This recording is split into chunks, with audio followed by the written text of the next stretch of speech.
It seems like a very common theme in riding. Well, what I want to talk about is really kind of dismantling the whole concept of overcoming fear. Because do you really want to have zero fear? No. Okay, thank you. Okay, so I'd like to, in this next hour and change, develop a healthier relationship to fear. Okay, because a little bit of fear is a little bit good. So when you're afraid, all the different kinds of fear you have, they can come down to a personality trait. Okay, because there are some people, like the woman that I'm talking about in my barn, her personality is just like, give it to me, I want to figure this out. I want to see what I can do to make this happen. Mine is, I'd like to watch you figure this out and see. Okay, does that make sense? Is there anything wrong? Am I less of a person? No, but I'll tell you what, I could take her over to a swimming pool and whoop her butt every single day. All right, so solutions for those kinds of fear. Education and training. A lot of us, once we leave the barn, we kind of leave our educational opportunities at the same time. Get yourself more educated. Watch some videos, do dressage training online, read some books, expand, learn about natural horsemanship. You know, horse whisperers, how do horses think? They're totally different from us, blah, blah, blah, all those kinds of things. Get yourself a little bit of education that can add to that. So like I know when I get on my horse, what I'm feeling from him is not him just being a jerk. It could be, you know, that they're cutting down trees in the next, you know, I live in farm area, and they could be doing, there's like the neighbor farmer has this huge payloader, and he'll drive it back and forth on the farm road, and my horse will hear it, you know, 10 minutes before I will. Now, I'm educated enough to know, is that something I want to tackle? Do I feel like I can take that on today? Do I know how he's going to respond to it? Have I taught him enough tools? Okay, here, do this, and then I can get his attention back. Educate yourself, teach yourself more, become more and more prepared that way. Practice. You know, a really good time to practice emergency stuff is when there's no emergency. Right? Now, if you can't get your you like that one, huh? If you can't get your horse to bend and come off your leg when absolutely nothing is going on, what makes you think he's going to do that when the lawnmower starts up right behind you? Okay? Practice emergency situations when there are no emergencies. Okay? Everybody waits till the last minute. Reality checks, that's what I was talking about. You know, what realistically can or can't I do, and what keeps me safe and what doesn't. Okay?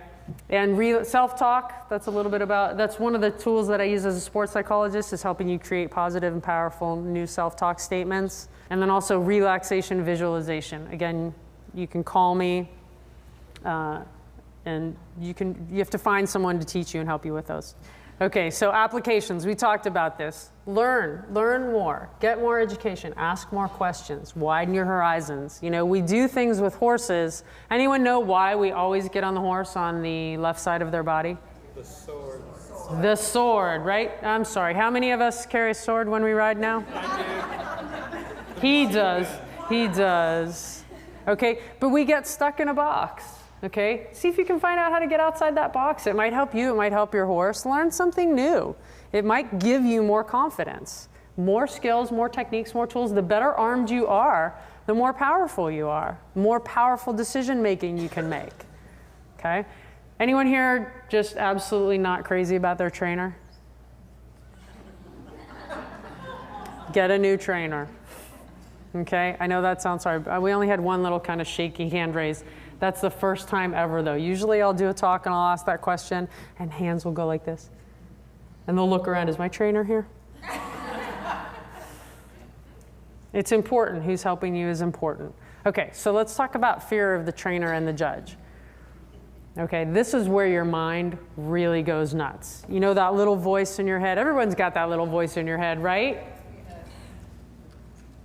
It's the one that went, what little voice? Everyone's got it, and that is what you need to control, deal with, and learn to have a good, powerful relationship with, okay? Because that is what drives us crazy, all right? The judge isn't going to like get a machine gun and go, hey, that center line sucked. Boom.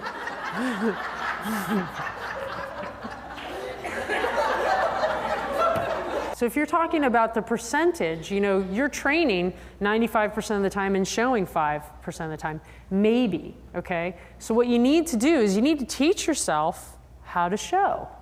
You need to teach yourself. You need to increase the level of anxiety that you're going to be exposed to incrementally so that you can develop skills to deal with it, right? Because first you learn to walk, then you learn to trot, then you learn to canter, then maybe you learn to gallop.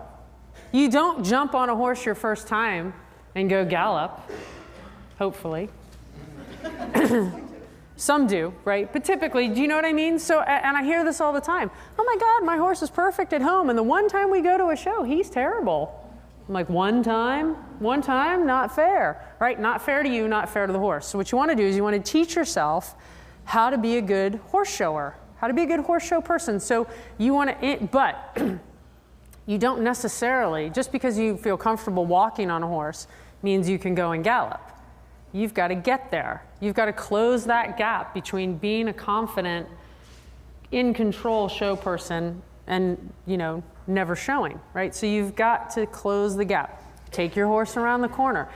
Introduce stress to you and your horse together all the time. You want it to be something that's stressful, you can do all kinds of things to increase the level of stress. And it doesn't have to always be dangerous. It doesn't have to always be expensive. But you want to do that more and more. Maybe what you need to do is find a way to take a step back so that you can do shows so that there's a little bit of less stress, okay? And then the other thing that you want to do, you bring a little bit of the show to practice and a little bit of practice to the show.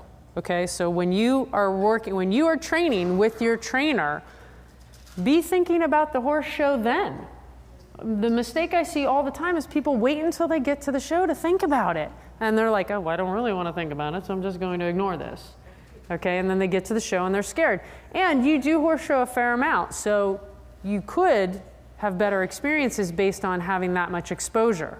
The most important 5 minutes of a horse show is from the time when the steward yells to you, you're on deck, number 573, until you enter at A. Those are the most important 5 minutes of your entire horse show.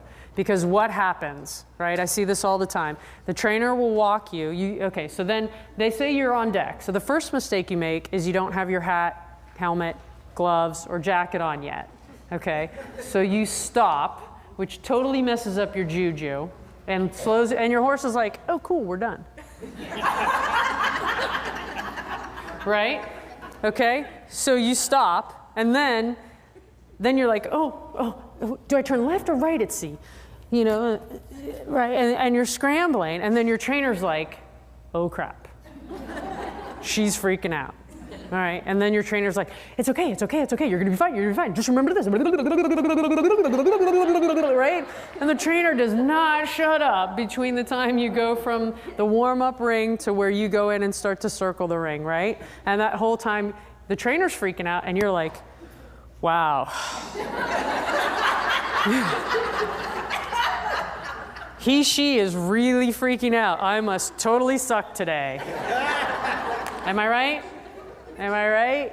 Okay. So are you raising your hand? No, okay. Go ahead, thank you. So what you want to do is you want to have a plan to keep your mind very occupied in those moments, okay? You want to be thinking about your test, how you want your horse to feel. Give yourself a mental script of what to think, because otherwise you'll be like, oh, look at that horse over there in that ring. Darn, they look good. How come I can't look that good? How come you're not that good? Or, whatever it is. We do all those kinds of things. So, yeah, that's what I talked about this morning with the young riders, is having a mental script. Even if you write it out, give yourself something to think from the time. Get your jacket, your gloves, and your helmet on way before. I don't care how hot it is. Don't let your horse lose its warm-up. And then give yourself something to think as you're circling, okay? I want my test to feel like this. I want my horse to feel like this. I want my power to be like this. I want my extended trots to be like this. Give yourself something to think.